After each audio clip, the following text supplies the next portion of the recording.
सहना भवतु सहनो भुनक्तु सह वीर्यं करवावहे तेजस्विनावधीतमस्तु मा विद्विषावहे। ओम शांतिः शांतिः शांतिः। कृष्णाय वासुदेवाय हरये परमात्मने प्रणतक्लेशनाशाय गोविंदाय नमो नमः। गुरुर्ब्रह्मा गुरुर्विष्णु गुरुर्देवो महेश्वरा गुरुर्साक्षात् परब्रह्म तस्मै श्री गुरवे नमः। मग निष्कळंक गहन उपजेल आत्मज्ञान तेने निचाडे होईल मन अपैसे तुझे। भगवंताच्या परम असीम कृपेने विश्वमौली ज्ञानोबरायाच्या असीम कृपेने सकल संतांच्या आशीर्वादाने सद्गुरुदेवाच्या आशीर्वादाने चालत असलेल्या या नित्य ज्ञानेश्वरी चिंतनामध्ये आज आपण द्वितीय अध्यायातील 281 क्रमांकाच्या ओळीपासून प्रारंभ करत आहोत। कालच्या चिंतनामध्ये भगवंताने अर्जुनाला उपदेश करत असताना भगवंत अर्जुनाला सांगतात की तुझी बुद्धी जी आहे ती या मोहरूपी पातकातून पूर्णपणे तरुण जाईल। त्यावेळी तू जे ऐकलेले आहेस आणि तुला जे ऐकवायचं आहे त्याबद्दल तू सहज विरक्त होशील। जेव्हा तुझी बुद्धी मोहरूपी पातकातून पूर्णपणे तरुण जाईल म्हणजे ज्या वेळेस तू या मोहाचा त्याग करशील, कारण माऊलीनं त्या संबंधानं असं म्हटलं आहे, तू ऐसा तै होसी जे मोहात या सांडिसी आणि वैराग्य मानसी संचरेल, की जोपर्यंत या मोहाचा त्याग करत नाही। कोणता मोह? हे स्वजन माझे आहे, हे सगळे जे आहे ते माझे गुरु आहे, माझे पितामह आहे, माझे सगे आहे, माझे सोयरे आहे। हा जो तुझा मोह निर्माण झाला आहे, हा मोह जोपर्यंत तो सांडणार नाही तोपर्यंत खऱ्या अर्थानं तुझ्या ठिकाणी वैराग्याची प्राप्ती होणार नाही। आणि ज्यावेळेस तू या मोहाचा त्याग करशील आणि मोहाचा त्याग केल्यानंतर मग त्याचा परिणाम काय होतो तर माऊली सांगतात, मग निष्कळंक गहन उपजेल आत्मज्ञान तेने निचाडे होईल मन अपैसे तुझे। त्यामुळे तुला निर्दोष आणि गहन आत्मज्ञान प्रगट होईल, प्राप्त होईल किंवा तुझ्यात प्रगट होईल। आत्मज्ञानामुळे तुझे मन सहजपणे निरीच्छ बनेल। कारण या ठिकाणी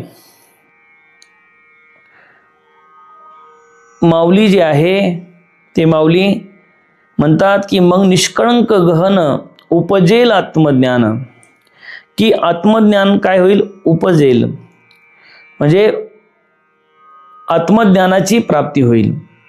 परंतु चिंतन केले असताना आपलं असं लक्षात येतं की जी गोष्ट प्राप्त आहे तिची पुन्हा प्राप्ती करून घ्यावी का? आत्मज्ञानाच्या संबंधाने जर विचार आपण केला तर आत्मस्वरूप हे प्रत्येकाला प्राप्तच आहे, परंतु तरीही सुद्धा आत्मज्ञान प्राप्त करून मी आत्मस्वरूप आहे असं माणसाला कळून घ्यावं लागतं। याचं कारण असं आहे की आपण अनेक योन्यापासून अनेक जन्मापासून अज्ञानामध्ये या अंधकारामध्ये वावरत आहोत आणि या अज्ञानामुळे आपल्याला आपल्या स्वरूपाचा विसर पडला आहे।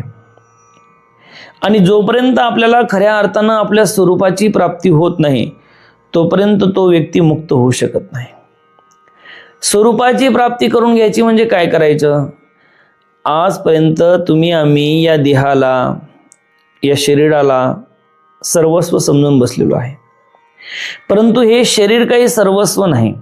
हा देह काही सर्वस्व नाही. देहाच्या संबंधाने आपण मागे वर्णन केलेलंच आहे की एका विशिष्ट काळानंतर हा जो देह आहे, देह आपल्याला सोडावा लागणार आहे. ज्या पद्धतीने माऊली म्हणतात, जैसे जीर्ण वस्त्र सांडीजे मग नूतन वेढीजे, तैसे देहांतरा ते स्वीकारीजे चैतन्यनाथे. ज्या पद्धतीने जीर्ण वस्त्राचा त्याग केल्यानंतर नवीन वस्त्र आपण धारण करतो, त्या पद्धतीने हे जे काही शरीर आहे, हे शरीर आपण एका विशिष्ट काळानंतर या शरीराचा आपण त्याग करतो. आपण त्याग करतो म्हणजे आपण म्हणजे कोण? मी म्हणजे कोण? मी शब्दाने शरीर धरायचं नाही. मी शब्दाने मन, बुद्धी, चित्त, अहंकार या सगळ्या गोष्टी धरायच्या नाही. मी शब्दाने म्हणजे मी जर मीचा विचार केला, कारण माऊली असं म्हणतात, मी कोण ऐसा करावा विचार, म्हणे ज्ञानेश्वर निवृत्तीचा. मी कोण आहे याचा विचार आपण केला पाहिजे. माझं स्वरूप काय आपण याचा विचार केला पाहिजे. मी म्हणजे काही शरीर नाही, मी म्हणजे काही देह नाही, मी म्हणजे काही हे जे काही दिसतं आहे, कान, नाक, डोळे, हे सगळं म्हणजे मी नाही. तर याच्याही पलीकडे माझं स्वरूप आहे. हे तर जाणार आहे, नाशवान आहे. देह जाईल जाईल त्यासी काळोबा खाईल. देह तर एक दिवस नाश पावणार आहे. देह तर जाणार आहे. देहाचा एक दिवस नाश होणार आहे. म्हणून देह काही तुम्ही नाही. परंतु ही सगळी गोष्ट समजण्यासाठी, कारण अर्जुन या ठिकाणी हे जे काही सगळे या रणांगणामध्ये उभे आहे, या रणांगणामध्ये उभ्या असणाऱ्यांना सगळ्यांना आपलं समजत आहे. हे जे काही देहधारी पुरुष आहे, या सगळ्यांना तो समजत आहे की हे माझे गुरु आहे, हे माझे पितामह आहे, हे माझे बंधू आहे, हे माझे पुत्र आहे, हे माझे पौत्र आहे. असं सगळ्या पद्धतीने तो आपले स्वजन समजत, हे माझे सासरे आहे, हे समजत आहे तो. आणि असं समजत आहे की या सगळ्यांना जर मी मारलं तर हे सगळे मरतील. आणि जोपर्यंत आपल्या ठिकाणी आत्मज्ञानाचा उदय होत नाही, तोपर्यंत या सगळ्या गोष्टी माणसाला सत्य वाटतात. नवे तरी संपूर्ण जगत सुद्धा माणसाला तितकंच सत्य वाटतं. हे जगत, या जगताच्या विषयी निराश जर व्हायचं असेल तर तोपर्यंत त्याच्यासाठी तुम्हाला तुमच्या ठिकाणी आत्मज्ञानाचा उदय होणं गरजेचं आहे. तोपर्यंत हे जगत निवृत्त होऊ शकत नाही, जोपर्यंत आत्मज्ञान तुमच्या ठिकाणी उदयाला येणार नाही. आता या ठिकाणी उदयाला येणार नाही, प्राप्त होणार नाही, असा जो आपण शब्द वापरत आहे, तर वास्तविक पाहिलं तर आत्मज्ञान हे प्राप्त, आत्मस्वरूप हे प्राप्तच आहे. परंतु तरीही सुद्धा प्राप्ती आपल्याला करून घ्यावं लागते.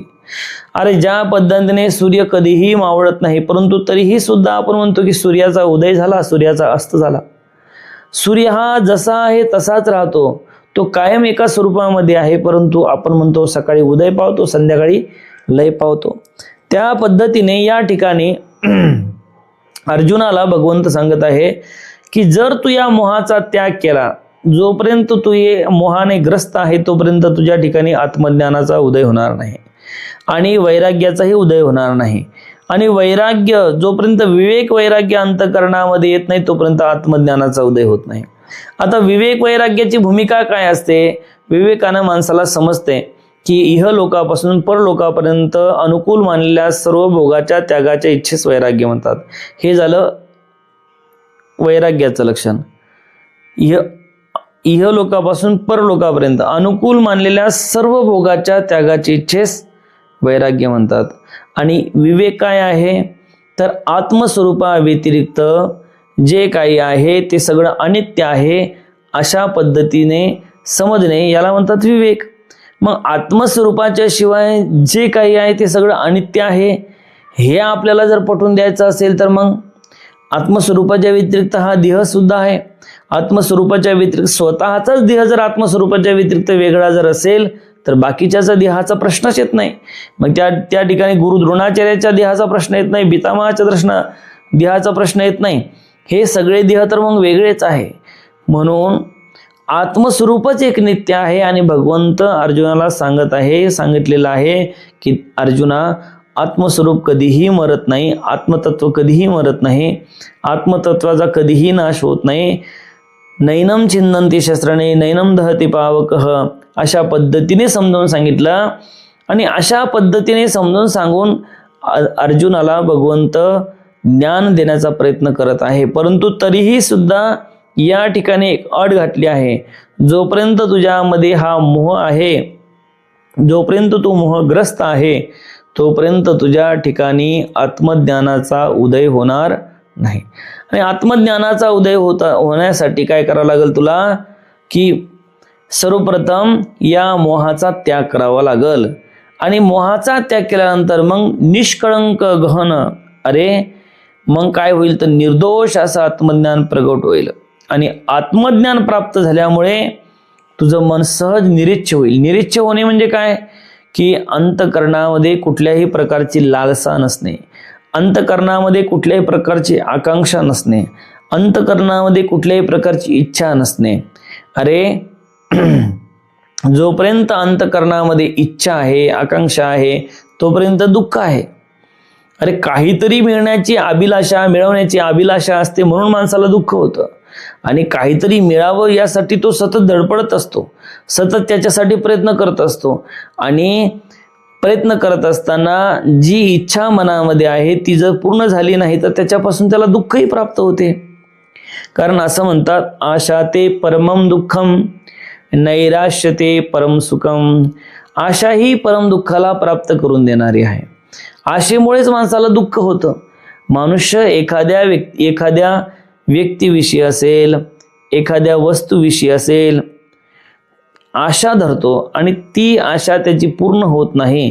आणि आशा पूर्ण न झाल्यामुळे त्याला दुःख होतं. इच्छा असते की मला चांगल्या पद्धतीची नोकरी मिळावी, परंतु ती इच्छा पूर्ण होत नाही. आणि इच्छा पूर्ण न झाल्यामुळे त्याला दुःख होतं.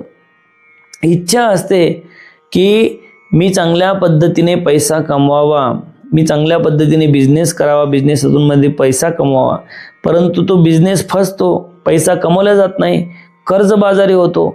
म्हणजे अंतकरणामध्ये असलेली जी इच्छा आहे ती इच्छा पूर्ण न झाल्यामुळे दुःख होतं. म्हणून भगवंत सांगतात की आत्मज्ञान झाल्यानंतर तुझं जीवन निरीच्छ होईल. निरीच्छ होईल म्हणजे तो त्याच्या जीवनामध्ये त्याला काहीच मिळवण्याची अपेक्षा राहणार नाही. मिळवण्याची अपेक्षा राहणार नाही म्हणजे तो कुठल्याही प्रकारचा आळशी होईल का, की नाही मग आता काही मिळवायचंच नाही तर कशाला, नाही तसं होणार नाही. तर त्याला त्याच्या जीवनामध्ये तो त्याचं कर्म जे आहे, स्वधर्म जो आहे, ते स्वधर्माचं पालन तो करेलच, कर्म तो करेलच. परंतु त्या कर्मामध्ये फलासक्ती राहणार नाही, काही मिळावं ही अपेक्षा राहणार नाही. सतत तो कर्म करत राहील, सतत त्याचं जे स्वधर्म आहे त्या स्वधर्माचं पालन करत राहील. एखादा संत असेल तर तो जगाला उपदेश करत राहील. एखादा शिक्षक असेल तर तो त्याच्या पेशाप्रमाणे विद्यार्थ्यांना शिकवण्याचं काम करत राहील. एखादा शेतकरी असेल तर तो शेतीमध्ये सुद्धा त्याचं काम करत राहील.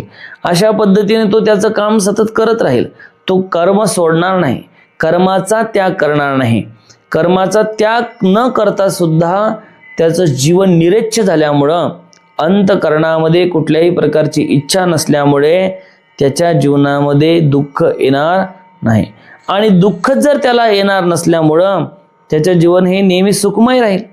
म्हणून जे काही आत्मज्ञान आहे ते आत्मज्ञान प्राप्त झाल्यानंतर त्याचं जीवन निरीच्छ राहील, अशा पद्धतीने माऊली या ठिकाणी सांगतात. पुढे आणखीन काय सांगतात ते बघा.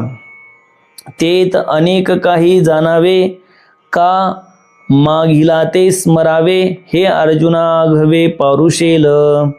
आणि अर्जुना, तुझ्या मनाची अशी स्थिती झाल्यावर याच्या पुढे काही जाणावे किंवा मागे जाणलेल्या गोष्टीचं स्मरण करावे या क्रिया बंद पावतील.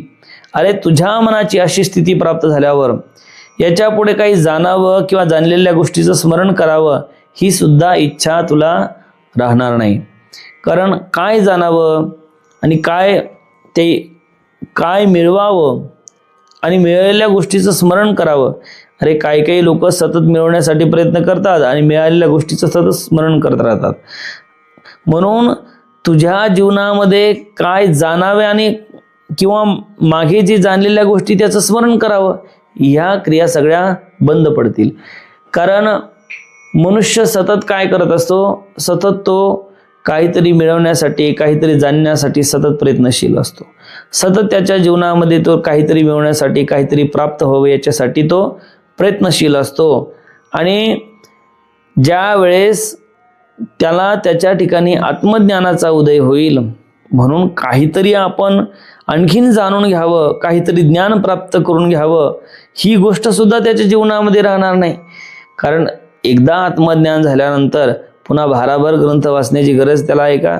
आणि वाचायचं जरी असेल तर तू स्वतःसाठी तर वाचणार नाही, तर कशासाठी वाचेल? इतरांच्या कल्याणासाठी वाचेल.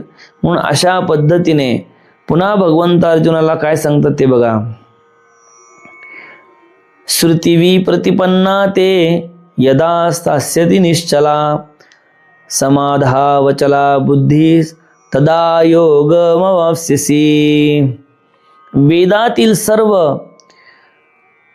वेदातील विविध कर्मफळाच्या श्रवणाने विचलित झालेली तुझी बुद्धी परमात्म्याच्या स्वरूपी ज्यावेळी स्थिर होईल, त्यावेळी तुला समत्वरूप योग प्राप्त होईल.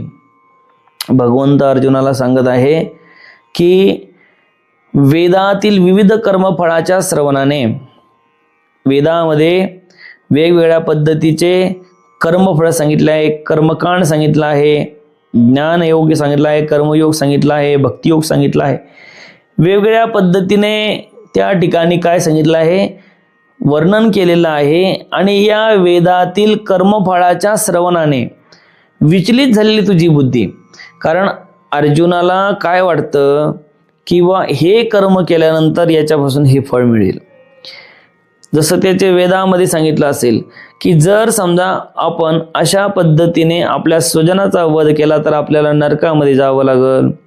आपण नरकामध्ये अनंत काळापर्यंत आपले पूर्वज नरकामध्ये राहतील. त्यानंतर युद्ध केल्यानंतर जे काही युद्धामध्ये नरसंहार होईल आणि नरसंहार झाल्यानंतर त्यांच्या ज्या काही विधवा स्त्रिया आहे, त्या विधवा स्त्रिया काय करतील तर त्यांच्या जीवनामध्ये व्यभिचार घडेल आणि त्याच्यानंतर त्यांच्यामध्ये वर्णसंकर होईल. वर्णसंकर झाल्यामुळे जे काही त्यांचे पितर आहे त्या पितरांना तर्पण मिळणार नाही किंवा त्यांना अशा पद्धतीने मग त्यामुळे अनंत काळापर्यंत त्यांना नरकात राहावं लागेल. अशा सगळ्या गोष्टीचं वर्णन, सगळ्या गोष्टी ह्या अर्जुनाच्या मनात चालू आहे. आणि ज्या गुरु द्रोणाचार्याने आपल्याला शिकवलं आहे त्यांना कसं मारावं ह्या सगळ्या गोष्टीचा विचार तो करत आहे. आणि एवढंच नाही तर युद्ध केल्यानंतर किंवा कर्मकांड केल्यानंतर मला कशा पद्धतीने पुण्य मिळेल आणि कशा पद्धतीने स्वर्ग मिळेल, अशा पद्धतीची जी काही त्या कामना त्याच्या मनामध्ये आहे ते कामना घेऊन तो बसलेला आहे. म्हणून भगवंत अर्जुनाला सांगत आहे की कर्मफळाच्या श्रवणाने विचलित झाली तुझी बुद्धी. तुझ्या ठिकाणी हे जे काही कर्मफळाची जी काही श्रवणाने तुझी बुद्धी विचलित झाली आहे, विक्षिप्त झाली आहे, स्थिर नाही, अस्थिर आहे. अरे एखाद्याची बुद्धी जर अस्थिर असते तर त्याला निर्णय घेता येत नाही, काय करावं काय नाही, काय करावं, काय योग्य आहे काय अयोग्य आहे. म्हणून तो सतत काय करत असतो तर निर्णय अनिर्णय त्याच्यामध्ये सतत चालू असतं आणि त्याच्यामुळे त्याला काय करावं हे सुचत नाही. अर्जुनाची परिस्थिती याच्यापेक्षा वेगळी नाही. अर्जुनाला काय निर्णय घ्यावा हेही कळत नाही, मी काय केलं पाहिजे हेही कळत नाही आणि मी काय करावं हेही कळत नाही. म्हणून अशा पद्धतीने भगवंत अर्जुनाला तेच सांगतात की अर्जुना, की तुझी जी बुद्धी या वेदातील कर्मफळाच्या श्रवणाने विचलित झालेली आहे ती बुद्धी काय होईल तर परमात्म्याच्या स्वरूपी ज्यावेळी स्थिर होईल त्यावेळी तुला समत्वरूप योग प्राप्त होईल. काय तुझी बुद्धी सध्या विचलित आहे, ती बुद्धी कुठे परमात्म्याच्या ठिकाणी काय करावं लागेल, स्थिर करावी लागेल. आणि स्थिर केल्यानंतर मग तुला समत्वरूपी योग प्राप्त होईल. अशा पद्धतीने कोण सांगत आहे तर भगवंत अर्जुनाला सांगत आहे. आणि जोपर्यंत समत्वाची प्राप्ती होणार नाही तोपर्यंत खऱ्या अर्थानं तुला सगळीकडे समत्व भासणार नाही, समत्व दिसणार सुद्धा नाही. आणि आता माऊली त्या संबंधानं काय सांगतात ते बघा. इंद्रियाच्या संगती जे पसरू होतासे मती, ते स्थिर होईल वागोती आत्मस्वरूपी. इंद्रियाच्या संगतीने जी बुद्धी विषयाकडे पसरलेली असते ती बुद्धी आत्मस्वरूपाला प्राप्त झाली की सहजपणे स्थिर होते. काय? जी बुद्धी इंद्रियाच्या संगतीने विषयाकडे पसरलेली असते. कारण जे काही पंचविषय आहे त्या पंचविषयामध्ये शब्द असेल, स्पर्श असेल, रूप असेल, रस असेल, गंध असेल, हे जे काही विषय आहे या विषयामध्ये काय असते तर त्यांची बुद्धी आसक्त झालेली असते. आसक्ती होणे साहजिक आहे. अनंत काळापासून आपण हे विषय भोगत आलो आहे म्हणून आपल्याला त्या विषयाची लालसा वाटते. आपल्याला स्पर्श सुखाची लालसा असते, आहे का नाही? अरे कोणीतरी आपला लाड करावा, आहे का नाही? कोणीतरी आपल्याला प्रेम करावं, आलिंगन द्यावं, ह्या सगळ्या गोष्टीची आपल्याला लालसा असते. अरे काहीतरी आपल्या जिभेला चांगले पदार्थ खायला मिळावं, ही सुद्धा लालसा असते. नेत्राने चांगल्या पद्धतीने आपल्याला आपलं मन प्रसन्न होईल असं आपल्याला पाहायला मिळावं, अशा पद्धतीची लालसा असते. म्हणून वेगवेगळ्या प्रकारच्या विषयामध्ये माणसाची बुद्धी काय असते तर आसक्त असते. आणि आसक्त असल्यामुळे तो काय सतत त्याची धाव विषयाकडे असते, सतत तो विषयाकडे जातो. आणि माऊली म्हणतात विषय कितीही भोगले तरी त्या विषयापासून माणसाला सुख आणि समाधान मिळत नाही. उदाहरण देऊन सांगितलंय माऊलीने पुढे की ज्या पद्धतीने लाकडाचा गंज आहे, लाकडं आहे आणि ते लाकडं पेटलेले आहे आणि मग ते विझवण्यासाठी तुम्ही काय केलं, आणखीन त्याच्यामध्ये लाकडं टाकले. काय टाकले तर मग सांगा, अग्नी विझल का आणखीन पेटल? पेटल. त्या पद्धतीने विषय भोगत असताना तुम्ही आणखीन त्या विषयाला शमवण्यासाठी तुम्ही म्हणता एकदा विषय भोगून टाकू मग आपण मोकळं होऊ. पण विषय भोगून संपतो का? नाही. पुन्हा तो भोगण्याची इच्छा होती, पुन्हा ते भोगण्याची इच्छा मनामध्ये होती. अरे एकदा गुलाबजामू खाऊन टाकले तुम्ही पोटभर आणि असं होतं का की आता उद्या गुलाबजामू आवडतच नाही तर खायचेच नाही? अरे एकदा पेढा खाल्ला तू म्हणता का आता उद्या आता पेढा खायचाच नाही आपल्याला? नाही. अरे ते सतत पुन्हा पुन्हा पुन्हा पुन्हा पुन्हा पुन्हा मिळावं अशी अपेक्षा असते. म्हणून हे जे काही इंद्रिय आहे ते सतत ते काय विषयाकडे माणसाला घेऊन जातात. विषयाकडे सतत ते त्या विषयामध्ये रममाण ठेवतात. आणि म्हणून जे काही इंद्रिय आहे विषयाच्या संगतीमध्ये आता रमत आहे ते इंद्रिय ज्या वेळेस तुझी बुद्धी ही आता सध्या विषयाकडे पसरलेली आहे किंवा इंद्रियाच्या संगतीने जी बुद्धी विषयाकडे पसरली असते ती बुद्धी आत्मस्वरूपाला प्राप्त झाली की ते सहज स्थिर होते. काय होते? सहज स्थिर होते आत्मस्वरूपाला. मग त्याच्या दृष्टिकोनातून त्याला हे सगळं तो खाणार, जेवणार, पिवणार हे सगळं करणार, परंतु त्याच्यामध्ये त्याची आसक्ती नसणार. त्याने विषयही भोगला तर त्या विषयापासून त्याला बंधन प्राप्त होणार नाही.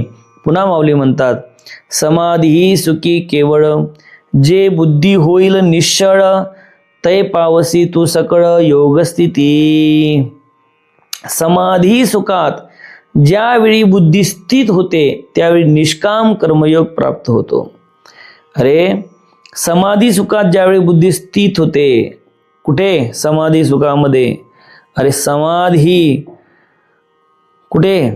अरे समाधी काही मेल्यानंतरच घेतात असं नाही.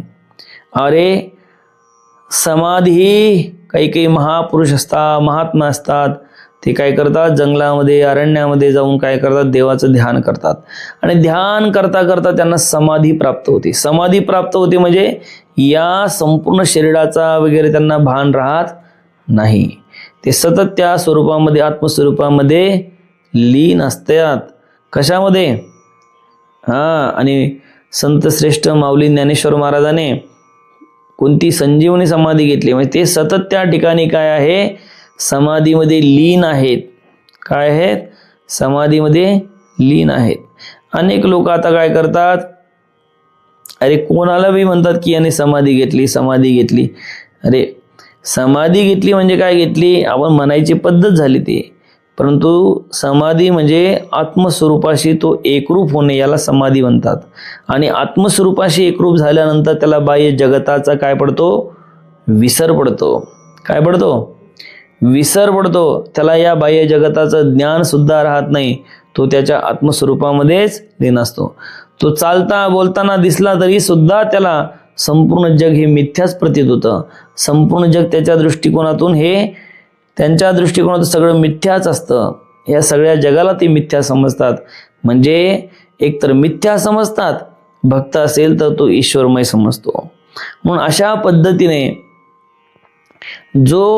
ज्याची बुद्धी काय होते तर समाधी सुखामध्ये निश्चळ होते, असा योग स्थितीला प्राप्त होतो. अशा पद्धतीने भगवंत अर्जुनाला सांगत आहेत. आता अर्जुनाच्या मनामध्ये प्रश्न निर्माण झाला. आतापर्यंत भगवंतच अर्जुनाला उपदेश करत होते. अर्जुन काहीच बोलत नव्हता, परंतु आता अर्जुन बोलणार आहे.